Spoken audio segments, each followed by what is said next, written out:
बारिश की तरह तुझ पे बरसती रहें खुशियाँ, हर बूंद तेरे दिल से हर गम को मिटा दे। दिसंबर जैसे ही गुजरा है तो जनवरी में बारिशें स्टार्ट हो गई हैं, तो मैं यही दुआ करूँगी कि जो लोग इसको ज़हमत समझ रहे हैं अल्लाह ताला उनके लिए आसानी करें। और मुसलसल बारिश जो है वो भी ठीक नहीं होती, बस थोड़ी सी हो तो ठीक है, उसको एंजॉय किया जाता है, लेकिन अल्लाह ताला हम सब पे अपना ख़ास करम करें। आमीन सुम्मा आमीन। ये जी मज़ेदार सा नाश्ता जो है वो आपके सामने है। ये बहन ने चने बनाए थे घर में और मैंने बॉयल जो है एग वो उसमें ऐड कर दिया था, और साथ में जो है कुलचा था, गर्मा गर्म चाय थी, और अलसी के बीज जो हैं वो स्विच होके अब बारी थी मेथी दाना की। आफ्टर 15 डेज़ मैं स्विच करती हूँ अलसी के बीज से मेथी दाना पे। तो ये जी आपको इसकी डिटेल भी कभी बताऊँगी। तो अभी तो मज़ेदार सा नाश्ता एंजॉय कर रही हूँ। अस्सलाम वालेकुम, कैसे हैं आप सब लोग। होपफुली सब ठीक ठाक होंगे, खुशबाश होंगे, हंसते मुस्कुराते होंगे। मेरी दुआ है आप जहाँ रहें खुश रहें, हंसते मुस्कुराते रहें। खुशियाँ और कामयाबियाँ आपका और मेरा हम सब का मुकद्दर हों। आमीन सुम आमीन। इसी प्यारी सी दुआ के साथ आपको welcome to my channel Mahreen lifestyle में। और जल्दी से मेरा चैनल सब्सक्राइब कर लीजिए, अपने फैमिली एंड फ्रेंड्स के साथ शेयर कीजिए। और जैसे कि मैंने आपको बताया था, गिव अवेज जो हैं वो अभी भी ओपन हैं, और 2 जो ड्रेसेस हैं वो जा चुके हैं विनर्स को। क्योंकि जो लोग मुझे डीएम करते हैं और कांटेक्ट में आते हैं तो मैं उनको ऑब्वियसली जो रिक्वायरमेंट हैं, जो रिक्वायर्ड चीज़ें हैं वो मैं उनको बताती हूँ, और वो फुलफ़िल कर रहे हैं और वो विन कर रहे हैं ड्रेसेस। सो आपके साथ आज भी शेयर करूँगी कि इत्तेहाद का बड़ा खूबसूरत सा जोड़ा एक और गया है गिव अवे में, और उन्होंने भी 100 सब्सक्राइबर दिए थे। तो थैंक यू सो मच। उनका नाम भी इंशाल्लाह जल्दी मैं अनाउंस करूँ, आपके साथ बहुत जल्दी शेयर करूँगी। जो मैंने पार्सल भेजे हैं उनको वो भी। और इसके अलावा जो है मैं कंग्रेचुलेट करना चाहूँगी सबूर अली को, जो कि अली अंसारी और सबूर अली की अभी हाल ही में शादी हुई है, रुखसती हुई है। माशाल्लाह, अल्लाह ताला उनके नसीब अच्छे करे और वो दोनों हमेशा खुश रहें और शादो आबाद रहें। आमीन सुम आमीन। सीरियसली हैप्पी कपल्स को देख के मुझे बहुत खुशी होती है, और मैं दुआ करती हूँ कि अल्लाह ताला सबके जोड़े सलामत रहें और सब खुशबाश रहें, कभी किसी की लाइफ में कोई दुख तकलीफ़ ना आए। और जैसे कि डिफरेंट सोशल मीडिया पे भी और इलेक्ट्रॉनिक मीडिया पे भी ये न्यूज़ चल रही है सजल अली को लेके। उस सजल अली को लेके काफ़ी लोग जो है वरिड हैं कि उनका क्या मसला चल रहा है। सीरियसली अभी तक ये कुछ क्लियर नहीं हुआ, लेकिन मैं दिल से दुआ करती हूँ कि अल्लाह ताला सजल अली के भी नसीब बहुत खूबसूरत करें। वो अहद रज़ा मीर के साथ उनका जो भी इख्तलाफात हैं या जो भी अफवाहें हैं जो फैली हुई हैं वो सब गलत साबित हों, और वो दोनों एक साथ खुश रहें और आबाद रहें। आमीन सुम आमीन। सीरियसली मेरी दिल से दुआ है। और दुनिया में बहुत कुछ अजीब हो रहा है, सीरियसली बहुत कुछ ऐसा हो रहा है कि देख के दिल को तकलीफ़ होती है, दुख होता है, लेकिन लोग नहीं समझते। सीरियसली लोग नहीं समझते। मैं कहती हूँ कि लोग भूल गए हैं कि हमने अल्लाह को भी हिसाब देना है। आपकी कहते हैं ना कि बहन भाइयों में कोई एक भी जो है परेशान हो तो आपके दिल को सुकून नहीं होता। तो अब देखें कि वो भी बहनें हैं, ज़ाहिर है उनके पेरेंट्स उनकी वालदा नहीं हैं, तो सीरियसली जो चीज़ सूरत हाल चल रही थी उसे देख के अफसोस हो रहा था, दुख हो रहा था, और मैं दिल से दुआ कर रही थी कि अल्लाह ताला जो भी उनके बीच में इख्तलाफात हैं वो जल्द से ठीक हो जाएं। आमीन सुम आमीन। सो इसी बात के साथ आज का व्लॉग स्टार्ट करते हैं। व्लॉग के एंड तक मेरे साथ बने रहिएगा। और जैसे कि मैंने आपको बताया, आज मैं आपके साथ शेयर कर रही हूँ रस केक की रेसिपी। बहुत ही ईजी और क्विक है, आप देखिएगा, फॉलो कीजिएगा और ज़रूर बनाइएगा, और मुझे कमेंट में बताइएगा कि कैसे आपको लगी। Let's start the video. जी, तो यहाँ पे फ़ातिमा प्यारी सी नन्ही परी जो है वो अपने खाला के चैनल की मार्केटिंग कर रही है, और वो बता रही है कि जी जल्दी से सब्सक्राइबर लेके आएँ और विन करें खूबसूरत से प्राइजेज़ और खूबसूरत से ब्रांडेड जोड़ास। डिफरेंट ब्रांड्स के जो है वो ड्रेसेस अभी तक चले गए हैं। 2 सब्सक्राइबर को अभी ये भी इत्तेहाद का जोड़ा आपके सामने है। मैं आपको बता रही थी कि सूट लेने के बाद आप ऐसे ही जो है जंपिंग करेंगे और खुश होंगे। तो माशाल्लाह जी बहुत ही खूबसूरत सा ये ड्रेस आपके सामने, जो कि विन किया है एक हमारी जो है सब्सक्राइबर ने, और वो लेके आई थी 100 सब्सक्राइबर। तो उनके लिए ये एक ड्रेस गिव अवे में जाएगा। और डेफिनेटली ऑब्वियसली जो कंफर्म सब्सक्राइबर लेके आता है उसके लिए ये गिफ्ट पक्का होता है। सो आप भी सब्सक्राइबर कर सकते हैं, तो आप ज़रूर मुझे m.i फैशन कलेक्शन पे DM कीजिए, डिटेल दीजिए, और जो आप मुझसे पूछना चाहते हैं मैं आपको अपडेट करूँगी। और उसके बाद जैसे ये रिक्वायरमेंट आप पूरी करते हैं आपको गिव अवेज दे दिए जाएंगे।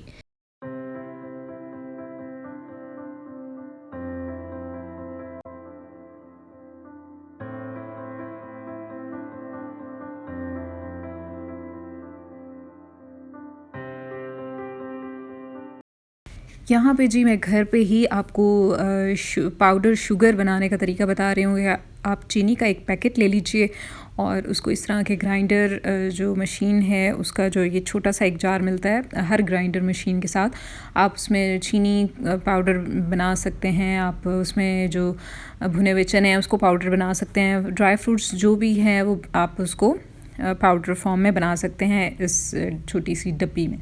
ठीक है जी। अब मैंने चीनी जो है वो डाली थी और इसमें आपने फुल नहीं भर लेना है, इसको हाफ़ भरना है ताकि वो सही से ग्राइंड हो जाए।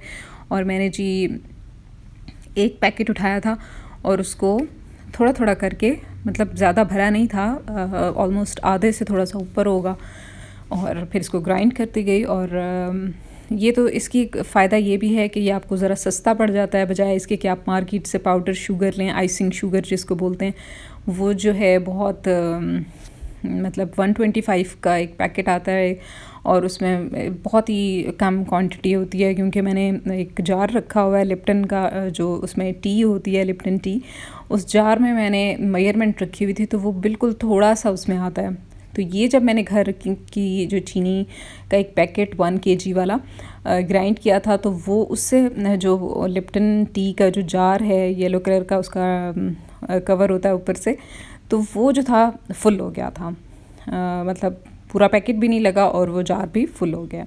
तो आप भी घर में पाउडर शुगर, आइसिंग शुगर बना सकते हैं। ये जी मैंने मोइस शुगर यूज़ की थी और 1 kg का जी ये पैकेट था। और अभी देख लें आप, चीनी अभी आपको नज़र आ रही है, ये जी जार है जो कि फुल भर गया था ग्राइंड होने के बाद। जबकि मैं अगर आइसिंग शुगर बाहर से मार्केट से मंगवाती हूँ तो ये बहुत ही कम, इवन हाफ़ भी नहीं होता, हाफ़ से भी काफ़ी कम नीचे होता है। सो सबसे अच्छा और बेस्ट वे है कि आप चीनी ग्राइंड कर लें घर में।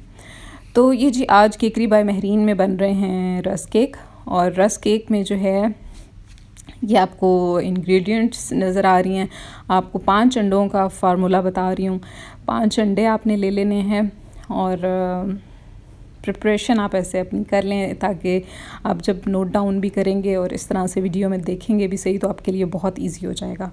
ठीक है, ये जी 5 अंडे हैं और यहाँ पे मैंने 1 कप शुगर लिया था। आप 1.5 कप ले लीजिए क्योंकि ये शुगर जो है वो कम होती है, आपको थोड़ी ज़्यादा लेनी पड़ती है। तो ये जी 2 कप मैंने लिए थे मैदा और 125 ग्राम जो है वो मैंने बटर लिया था। आप अनसॉल्टेड लें या salted, it's depend on you. और ये half teaspoon vanilla essence, 1.5 teaspoon baking powder,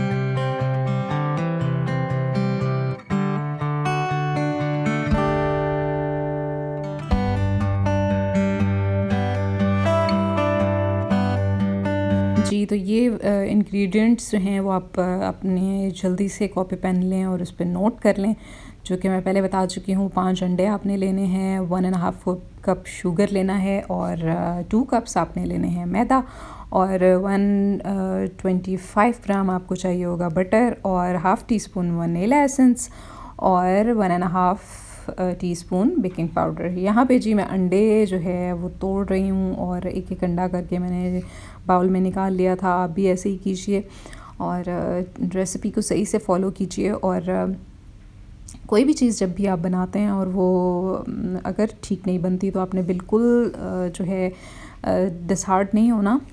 आप ट्राई करते रहें, इंशाल्लाह एक ना एक दिन आपसे बेस्ट चीज़ बनेगी। ये जी आप हैंड बीटर से भी बीट कर सकते हैं अंडों को, और इलेक्ट्रिक बीटर है तो उससे भी बीट कर सकते हैं। मेरे पास इलेक्ट्रिक बीटर है तो मैं उससे बीट कर रही हूँ 2.5 मिनट के लिए। आप भी 2.5 मिनट के लिए हैंड बीटर से बीट कर सकते हैं, इलेक्ट्रिक बीटर से भी बीट कर सकते हैं। सो यहाँ पे इसको अच्छे से मैंने बीट कर लिया था, और फिर उसके बाद जो है बारी आ जाती है आइसिंग शुगर, पाउडर शुगर की। और 1.5 कप आपने शुगर लेनी है। मैंने यहाँ पे 1 कप ली थी, लेकिन आप 1.5 कप यूज़ करें, क्योंकि ये पाउडर शुगर जो है उस मेजरमेंट से थोड़ी सी ज़्यादा ले लेनी चाहिए जो कि बताया गया होता है, क्योंकि उससे जो है वो आपकी जो स्वीटनेस है वो ठीक रहती है। और वंस अगेन, अगर practice makes a perfect person, so आप प्रैक्टिस करते रहें। शेफ़ जो हैं वो ऐसे नहीं बन जाते, उन्होंने भी बड़ी मेहनतें की होती हैं ज़ाहिर है, और फिर उसके बाद वो एक परफेक्ट चीज़ बनाने में माहिर हो जाते हैं। तो इसलिए प्रैक्टिस करते रहें इंशाल्लाह ज़रूर एक दिन आपकी चीज़ भी परफेक्ट तैयार हो जाएगी, ठीक है। और ये जी मैंने यहाँ पे 125 ग्राम बटर लिया था और इसको मैंने ओवन में मेल्ट कर लिया था, और फिर उसके बाद मैंने इसको बीट कर लिया था शुगर के साथ। तो ये फ़ाइनल इसका बटर तैयार है। इसमें अब मैं जी ऐड करूँगी वनीला एसेंस और बेकिंग पाउडर, और वो ऐड करने के बाद आप फिर इसको अच्छे से मिक्स करेंगे। ये जी मैं इसमें डाल रही हूँ बेकिंग पाउडर, और अब इसमें ऐड होगा जी वनीला एसेंस जो कि 1/2 टीस्पून है। अब आप इसको अच्छे से मिक्स कर लें, और मिक्स करने के बाद आप इसमें जो है वो मैदा ऐड करेंगे जो कि 2 कप्स हमने लिया था। इसको आप थोड़ा थोड़ा करके ऐड करें और अच्छे से मिक्स कर लें, और इसको बहुत सॉफ्टली आपने मिक्स करना है, ज़्यादा इसको हार्डली यूज़ नहीं करना। इसको सॉफ्ट हाथों से अच्छे से मिक्स कर लें बस। और इसका जो बैटर है वो बड़ा ही स्मूथ तैयार होना चाहिए। ये देखें, आप राउंड में इसको घुमाएंगे एक साइड से और सेंटर से कट कर देंगे। ये जी फाइनल बैटर तैयार है, और बैटर जो है वो रिबन की तरह होना चाहिए जो कि आपके सामने स्क्रीन पे नज़र आ रहा है। और इसके बाद आपको क्या करना है कि आपने एक जो भी पैन आप यूज़ कर रहे हैं उसको ऑयल से या बटर से ग्रीस कर लेंगे, और जिस तरह से मैं कर रही हूँ इसके अंदर बटर पेपर लगा लेंगे आप। उसके बाद आपने जो है वो बैटर अपना वो डिवाइड करना है और पैन में ऐड कर देना है, और दोनों पैन में डिवाइड करने के बाद मैंने इसको 170 डिग्री पे ओवन में बेक कर लिया था जो कि 5 मिनट प्री हीटेड ओवन था। और ये जी फाइनल ये बन के तैयार था केक। जी हाँ, इसको रस केक बन रहे हैं, लेकिन इसको हमने केक की सूरत में पहले निकालना होता है। 170 डिग्री पे आपने बनाना है ऑलमोस्ट 35 मिनट्स।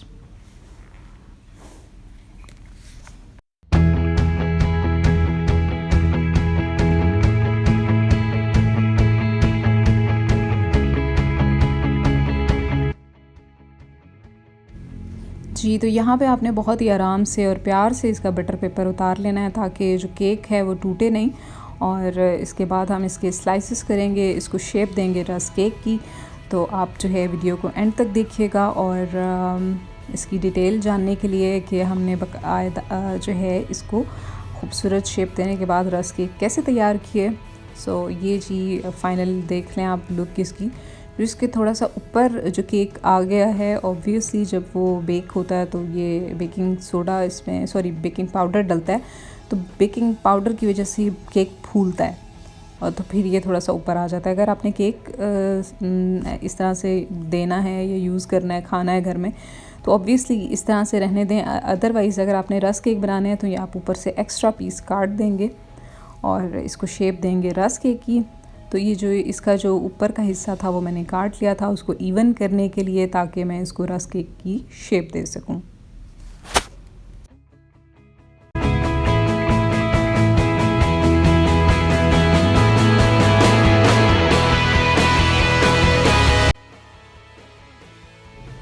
फाइनली ये जी रस केक की शेप के स्लाइस हो रहे हैं और आपके सामने हैं।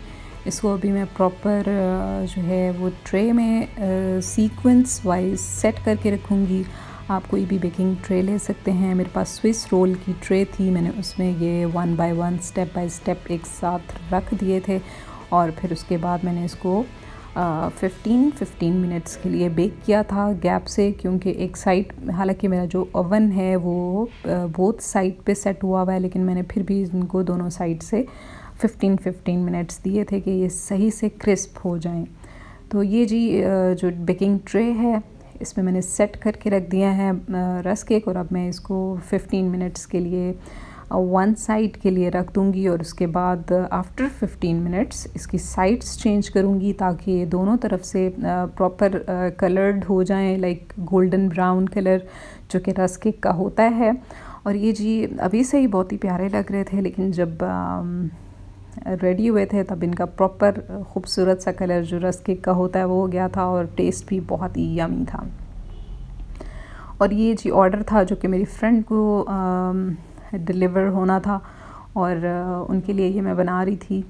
तो मैं अपनी उन फ्रेंड को भी कहूँगी कि आप ज़रूर वीडियो पे आके कमेंट दीजिए, अपने व्यूज़ ज़रूर शेयर कीजिए, ताकि आप लोगों को भी आइडिया हो कि कितना टेस्टी जो है वो केकरी बाय महरीन का टेस्ट है। और अगर आप भी ऑर्डर करना चाहते हैं तो आप मुझे फॉलो कर सकते हैं इंस्टाग्राम पे।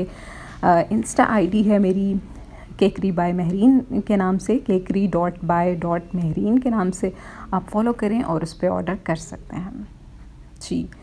तो ये जी मेरी जो केकरी बाय महरीन का लोगो है, और एक छोटी सी डाइनिंग टेबल है, और ये छोटा सा रेस्टोरेंट लुक मैंने दिया हुआ है। यहाँ पे मैं शूट करती हूँ अपनी सारे जितने भी खाने बनाती हूँ केकरी बाय महरीन के। ये फ़ाइनल लुक रेडी है, और माशाल्लाह माशाल्लाह दिखने में भी बहुत खूबसूरत लग रहे हैं, और खाने में तो थे ही। और आप भी ऑर्डर करना चाहते हैं तो ज़रूर ऑर्डर कीजिए।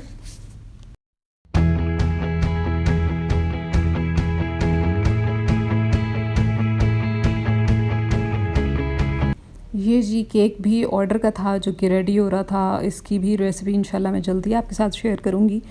और ये जी फ़ाइनल पैकिंग आपको नज़र आ रही है रस्क केक की, और yummy and delicious taste rusk cake तैयार हैं केकरी बाय महरीन के। और अगर आप भी ऑर्डर करना चाहते हैं आप ज़रूर ऑर्डर कीजिए, और जल्दी से मुझे फॉलो कर लीजिए इंस्टाग्राम आईडी पे केकरी बाय महरीन पे। और ये केक और रस्क केक आपके सामने हैं जी। तो कैसी लगी आज की वीडियो? होपफुली आपको अच्छी लगी होगी। और रस्क केक बहुत ही झटपट सी रेसिपी है, आप ज़रूर घर में ट्राई कीजिएगा। और जो है एक दफ़ा अगर सही नहीं बनी तो दोबारा ट्राई करें, क्योंकि practice make a perfect person. So तैयारी जो है हर वक्त करनी चाहिए, और प्रैक्टिस भी हमेशा तैयारी के लिए ऑब्वियसली ज़रूरी है। तो आप इसको जितना भी है प्रैक्टिस करें। अगर एक दफ़ा नहीं सही बना तो दूसरी दफ़ा बन जाएगा, दूसरी दफ़ा नहीं सही बना तो तीसरी दफ़ा सही बन जाएगा। सो इस तरह से ही शेफ़ जो बन जाते हैं वैसे नहीं बनते, उन्होंने भी बड़ी रियाजतें की होती हैं, बड़ी मेहनतें की होती हैं, और फिर वो जाके कुछ बनते हैं। ठीक है ना, वो हर काम में ऐसे होता है, हर काम में लगन और मेहनत आपकी काउंट करती है। सो मुझे भी ऐसे ही शौक़ है, छोटे छोटे स्टेप्स लेती हूँ और दिल से लेती हूँ, और अल्लाह ताला उसमें मुझे कामयाबी भी देते हैं, क्योंकि मेरे पेरेंट्स की दुआएं मेरे साथ हैं। और अल्लाह ताला मेरे पेरेंट्स का साया हम सब बहनों भाइयों पे कायम रखे, सलामत रखे, मेरे माँ बाप बहन भाइयों को सबको, आमीन सुम आमीन। अल्लाह ताला मेरे जो देखने वाले वेल विशर्स हैं, अल्लाह ताला उनको भी सलामत रखे, खुश रखे, और अपनी दुआओं में ख़ास मुझे भी शामिल रखें। अल्लाह ताला हम सबको कामयाबियाँ दें और रिस्क भर भर के अता करें, आमीन सुम आमीन। अच्छा, मैं हमेशा दुआ करती हूँ जब घर में कुरान ख़वानी होती है या नात ख़वानी होती है, तो मुझे शौक़ है, मैं नात भी पढ़ती हूँ कभी कभार। तो जब अगर कभी मैं दुआ कराऊँ तो बहुत सारी दुआएं कराती हूँ, तो एंड में मैं ये ज़रूर कहती हूँ कि या अल्लाह हमारे किचन को हमेशा 7 रंग के खानों से भरा रखना। और 7 रंग के खाने यही होते हैं कि अल्लाह ताला का रिस्क जो है ना वो बेशुमार है। तो अल्लाह ताला की नेमतें इतनी हैं कि हम जितना भी शुक्र अदा करें कम है, अल्हम्दुलिल्लाह जितना कहें कम है। सो हमेशा अच्छा सोचें, पॉजिटिव सोचें, दुआ मांगते रहें, दुआ देते रहें, दुआ लेते रहें, तो अल्लाह ताला पता नहीं कब सुन लें। और जाते जाते यही कहूँगी कि प्लीज़ आपस में जो गिले शिकवे हैं उन्हें दूर कीजिए, दिलों में मोहब्बत पैदा कीजिए। सीरियसली कुछ बातें ऐसी होती हैं, कुछ सुनने को ऐसे मिलती हैं। हालांकि मेरी फाउंडेशन है और उसका नाम भी मैंने अल खुशी फाउंडेशन रखा है, स्प्रेड हैप्पीनेस, खुशियाँ बांटें, आओ खुशियाँ बांटें, ये इसका स्लोगन है। लेकिन सम टाइम ऐसे होता है कि ऐसी ऐसी बात सुनने को मिलती है, ऐसी ऐसी चीज़ें देखने को मिलती है कि सामने वालों से ना सीरियसली दिल से नफ़रत होती है। बद्दुआ निकलते निकलते हम अपने आप को रोकते हैं कि नहीं, किसी को बद्दुआ नहीं देनी चाहिए, लेकिन दिल इतना दुखा होता है कि बंदा समझ नहीं पाता कि क्या कहे। फिर यही बात है, यहाँ पे आपका आ जाता है सब्र। तो अल्लाह ताला को सब्र पसंद है, तो आप सब्र कर जाएंगे तो अल्लाह ताला आपको बेपनाह नवाजेंगे। अपने प्यारों में हमेशा खुशियाँ बांटें, और आप रिस्पेक्ट किसी को देंगे आपको अल्लाह ताला अता करेंगे। तो अल्लाह ताला से प्लीज़ डरिए और अल्लाह के बंदों पे शफ़क़त कीजिए, ये मेरा मैसेज है। और अभी रिसेंटली आज ही की न्यूज़ में मैंने देखा है कि जो मरी में वाक़या हुआ है, बर्फ़ जो पड़ी है और स्नो फॉलिंग इतनी ज़्यादा हुई है कि तूफ़ान था वो, और वहाँ पे कुछ लोग फंस गए थे। उनके लिए दिल से दुआ, अल्लाह ताला उनकी मग़फ़िरत फ़रमाए। और यही एक मैसेज है कि बाकी लोग जो है, गवर्नमेंट ने जैसे अनाउंस कर दिया है कि अभी आप ट्रैवल ना करें, क्योंकि मैं ये समझती हूँ कि इस तरह के हालात हों तो नहीं, बच्चों को लेके तो कभी भी नहीं जाना चाहिए, बड़ों को भी एहतियात करनी चाहिए। और हमारे घर में ऐसा होता है कि जब भी कोई घूमने जाता है या सैर करने जाते हैं आउट ऑफ सिटी, तो मैं most of the time avoid करती हूँ, मैं जाती नहीं हूँ, मुझे शौक़ नहीं है ज़्यादा ट्रैवलिंग का। तो फिर जो आज न्यूज़ सुनी है तो मैं वही देख रही थी कि मैंने कहा मुझे ट्रैवलिंग का शौक़ नहीं है, मुझे हाँ स्नो फॉलिंग देखने का बहुत शौक़ है। तो मैंने कहा था कि मैं ये अपना शौक़ जो है वो कनाडा जाके पूरा करूँगी, कनाडा में जाके स्नो फॉलिंग देख लूँगी, यहाँ पे नहीं जाना मुझे। मैं आज तक सीरियसली मैं मरी नहीं गई भी होंगी तो आधे रास्ते से वापस आ गई हूँ, क्योंकि मुझे ट्रैवलिंग का शौक़ नहीं है और मैं ना चाहती हूँ कहीं। सो आज की जो बातें हैं वो भी काफ़ी लंबी हो गई हैं, तो इंशाल्लाह ताला फिर आपको नेक्स्ट व्लॉग में मिलूँगी। मुझे ज़्यादा से ज़्यादा मेरे चैनल को सब्सक्राइब कीजिए, मुझे अपनी दुआओं में शामिल रखिए, मुझे आपकी दुआओं की अप्रिसिएशन की ज़रूरत है। और जैसे कि मैंने आपको बताया है कि आप मुझे ज्वाइन कर सकते हैं, आप मुझे फॉलो कर सकते हैं इंस्टाग्राम पे m.i फैशन कलेक्शन पे, और केकरी बाय महरीन पे। और अभी मैंने आज ही अपना फेसबुक का पेज भी बनाया है महरीन लाइफस्टाइल का, आप उसको भी फॉलो कर सकते हैं। और इसके अलावा अलखुशी फाउंडेशन जो मेरी है वो इंस्टाग्राम पे भी पेज है और फेसबुक पे भी है, आप फॉलो कर सकते हैं। और अपनी दुआओं में ख़ास शामिल रखें। अल्लाह ताला हम सबको सेहत तंदुरुस्ती वाली लंबी ज़िंदगी दे और हमें हर बुरी बद नज़र से बचाएं और शैतानों के शर से महफूज फरमाएं। आमीन सुम आमीन। हासदीन को जो है अल्लाह ताला हिदायत दे, बस यही दुआ करूँगी, क्योंकि आप दुआ कर सकते हैं और तो कुछ नहीं कर सकते। सो एक बात और जाते जाते कहूँगी कि आप जो देंगे ना वो पलट के आएगा, चाहे वो इज़्ज़त है चाहे वो प्यार है, जो देंगे वो पलट के आएगा। अब आप सोच लें कि आपने क्या देना है, ठीक है ना। सो इंशाल्लाह फिर नेक्स्ट व्लॉग में मिलते हैं। अपनी दुआओं में ख़ास शामिल रखें मुझे। टेक केयर, अल्लाह हाफिज़।